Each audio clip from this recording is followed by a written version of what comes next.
안녕하세요. GK 보컬 원장 이광규입니다. 어느덧 이 영상의 마지막 주제를 촬영하고 있습니다. 바로 컨디션 조절, 목을 관리하는 법입니다. 내가 시험을 봐야 되는데 갑자기 시험 당일날 목이 안 좋아요. 그러면 합격할 수 있나요? 절대 못하죠. 가장 중요한 게 입시곡인가요? 아니면 당일의 컨디션, 내 목 상태인가요? 어느 것 하나 안 중요하다 할 수 없고 뭐가 더 중요하다고 할 수도 없죠. 그래서 꼭 유의 깊게 들으시고 체크하시고 행동으로 옮기셔야 하는 내용들입니다. 첫 번째, 한 일주일에서 10일 정도 전부터 자기 전이라든가 시간이 날 때 수증기를 마실 거예요. 어떻게 마실 거냐? 저 같은 경우는 따뜻한 물을 틀어놓고 욕조에서 따뜻한 물을 틀어놓고 그 수증기를 마셨는데, 요즘에는 뭐 그렇게 많이 잘 활용을 하지 않는 방법이기도 하고요. 또 요즘 같은 시대에는 사우나를 갈 수도 없는 노릇이고, 그래서 물을 팔팔 끓입니다. 팔팔 끓여서 그릇에다가 물을 가득 채워요. 그리고 거기서 올라오는 수증기를 마시는 겁니다. 그게 굉장한 큰 도움이 돼요. 실제로 이번에 코로나 걸린 친구들, 제자들 중에 코로나 걸린 친구들이 있어서 그 방법을 알려줬는데 정말로 효과가 굉장히 좋았습니다. 우리가 성대결절, 성대에 무슨 문제가 생겨서 큰 수술을 하게 되면 의사 선생님들이 이 방법을 꼭 권합니다. 그러니까 여러분들은 이 수증기 마시는 걸 필히 꼭 하셔야 됩니다. 두 번째, 저도 이건 이제 병원에서 들은 건데요. 제가 이제 아무래도 남들보다 목을 많이 사용하고 트레이너라는 생활을 벌써 10년을 넘게 해오고 있고 음악을 시작한 지는 20년이 넘어가죠. 그러다 보니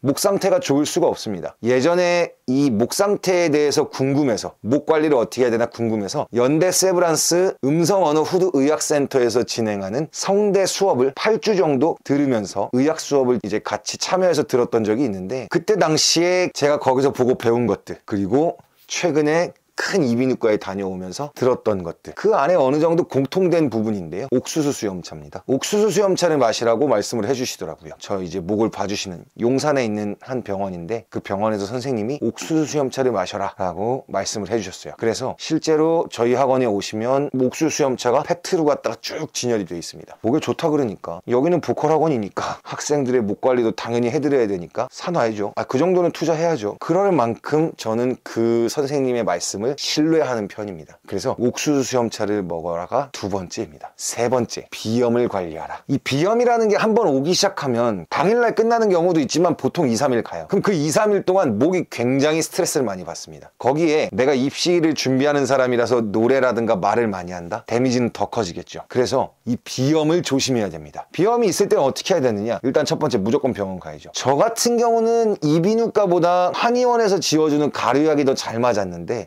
이거는 개인차가 있어서 내가 이비인후과 가서 비염약을 먹는데 효과를 많이 못 본다 하시는 분들은 댓글로 남겨주세요. 그러면 제가 그 병원 이제 어딘지 알려드리기도 하고 그렇게 하겠습니다. 일산에서는 꽤 유명한 한의원이에요. 자그마한 한의원이고 오래된 한의원인데, 이제 어머님들 입소문을 통해서 굉장히 오래전부터 꽤나 많은 사람들이 찾아가는 그런 한의원입니다. 저희 학원 바로 옆에 있어요. 그래서 그 한의원에서 저는 이제 가루약을 타서 먹는데, 이비인후과에서 탄 거보다 훨씬 저는 잘 들더라고요. 근데 이건 개인차가 있다 보니까 어느 약이 좋다라고 말씀을 드릴 수는 없을 것 같아요. 그래서 비염이 온다면 그냥 지나치지 말자가 포인트인 겁니다. 무조건 병원에 가서 치료 받으세요. 당장. 이게 제일 중요한 겁니다. 코가 막혀버리면 목이 데미지를 그냥 받아요. 이거는 무조건이에요. 무조건 가서 치료를 해야 되는 겁니다. 그냥 두면 안 돼요.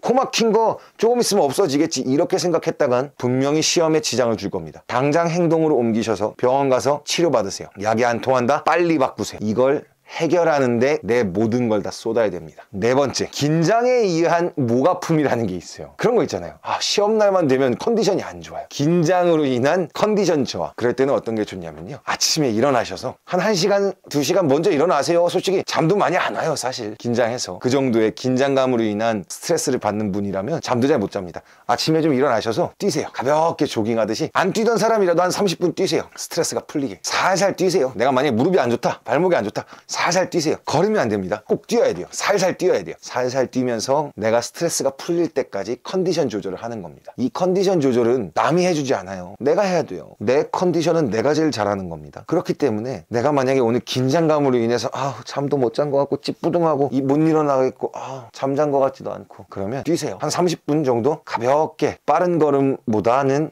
약하게 뛰는 거라도 뛰셔야 돼요. 그러면서 몸에 에너지를 좀 충전을 시키세요. 뛴다고 해서 더 힘들지 않아요. 뛰고 나면 분명히 스트레스가 풀립니다. 제가 이런 등치를 가지고 있지만 제가 아주 자주 사용하는 방법이기 때문에 여러분들한테 적극적으로 권유드릴 수 있는 겁니다. 한번 해보세요. 도움이 될 거예요. 이 4가지. 그리고 이제 그 다음에도 많죠. 사실은 뭐 부가적으로 들어가면 많겠으나 꼭 해야 되는 4가지는 요 4가지입니다. 그 다음에 뭐 현장에 가서는 전에 말씀드린 것처럼 마인드 컨트롤 한다든가 그러한 부분들로 인해서 긴장을 자꾸 풀어내고 내가 그 긴장을 피하려 하지 말고 이겨내야 돼요. 긴장은 처음부터 즐길 수가 없어요. 첫날부터 긴장을 어떻게 즐기겠어요. 근데 입시는 첫날이면 끝나요. 즐기지 말고 이겨내세요. 아, 내가 이길 수 있어. 아, 이거 뭐 긴장 뭐 안 하면 되지 뭐. 아, 별거 아니야. 이거 어떻게든 이겨내야 됩니다. 그래야 실수 안 해요. 그래야 여러분의 손에 합격 통지서가 들어오게 될 겁니다. 궁금하신 거 있으면 댓글 남겨주세요. 그러면 제가 개인적으로 답변 달아드리도록 하겠습니다. 감사합니다.